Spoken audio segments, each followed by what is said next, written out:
I picture this parent in front of me. It can be any parent, but it's happened 100 times where they are crying and they're upset because they've disciplined their child or, they're just at their wits' end. And they're like, but I'm trying everything. Like I've taken them to 5,000 programs and I'll remortgage the house. Like they're just digging deep. And I'm like, take a breath. And like, all you need to do is be the parent. Let us do the heavy lifting.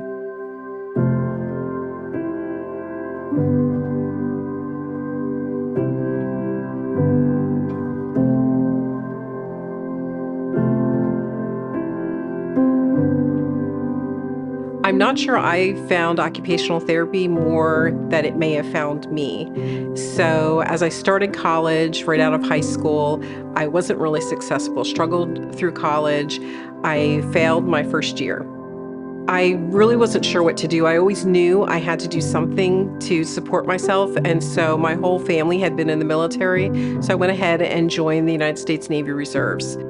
The deal I had made with myself was if I do not finish my college education by the time my enlistment was up, I would be a lifer in the military. And part of this process, I started volunteering at a hospital. I had an opportunity to shadow the physical therapist, and within 1 hour, he said, this isn't for you.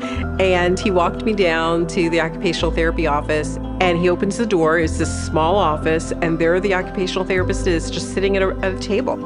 And they were working on a craft, and it was really to help the patient be able to use her fingers better. But what really struck me was that connection they had. It was relaxed and it was peaceful, and you could see that the patient was really excited and really motivated to be able to do something that all of us take for granted. And that's what kicked it off. As time went on, I went ahead and finished school. I went ahead and finished my bachelor's degree. I went ahead and pursued my master's degree in occupational therapy, and then went on with life, right? I had my career, decided I wanted to be a mom, had my daughter, and around kindergarten, we found out that she was having difficulties in school. And we couldn't figure out why she was having difficulties because she was working really hard. Regardless of how much I worked with her, it didn't make it better. So we ended up flying out of state and realizing that she had dyslexia when she was tested. Shortly after she was tested, I got tested, and our test results showed that we both had dyslexia. And for me, that was a real aha moment and explained a whole lot of my academic struggles. I think of all the academic degrees I have ever gotten, my bachelor's degree was the one that meant the most to me because it took me 9 years. That was failing algebra 6 times, physics 3 times, chemistry 3 times, and it was just doing the grind and getting through it, studying, not understanding why it was so hard, but just getting it done. I went ahead and decided I was going to help her. I was going to use the skills I learned as an occupational therapist, and I was going to use them to work with her and help her with dyslexia. I felt like it gave her hope and me hope that she wouldn't end up having the life I had. And not only did it help her, but I had other people asking me if I could help their children. And that's when I founded Dyslexia Center of Tulsa.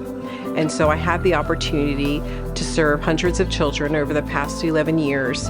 And the one thing I learned from that experience was it was just so much deeper than reading. I needed to have a deeper understanding of it. So I ended up going back to school, and I finished my doctorate degree in occupational therapy, and my research emphasis was on the lived experience of dyslexia. What is it like to live with dyslexia? And I realized what was happening was we weren't meeting our clients where they were, and where they were areas of poor self-esteem, depression, anxiety, and suicide run really high in dyslexia. Think about little kids. They're curious. When they're little and in kindergarten, they stand on the stage. They want to be a fireman. They want to be a doctor. They want to be a nurse. When does that dream die? And it shouldn't have to die because they don't think they're good enough. That shouldn't be the reason. There needs to be more substantial reasons why you make a career choice or any choice in any hobby or activity you want to do. And it shouldn't be linked to you feeling you're not worthy enough or you're not good enough or you don't deserve it. As adults, we have choices. We can decide who we want to spend time with. We can reach out to our friends for support. We can go work out. We can do whatever we need to do to fill our tank. Children don't have choices. They are a byproduct of what's going on around them. And so the family is their core support system. That was the inspiration behind Dyslexiarx, was let's bring the family in. We are not a reading program, right? So we're not doing that traditional, let's learn phonics, or let's learn how to read, or let's learn how to do academics.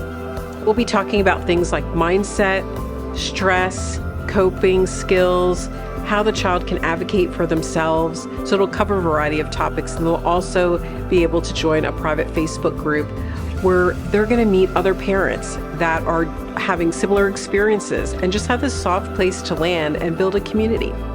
If we can develop that growth mindset and develop that grit, we can go much further than any type of academic intervention that's out there.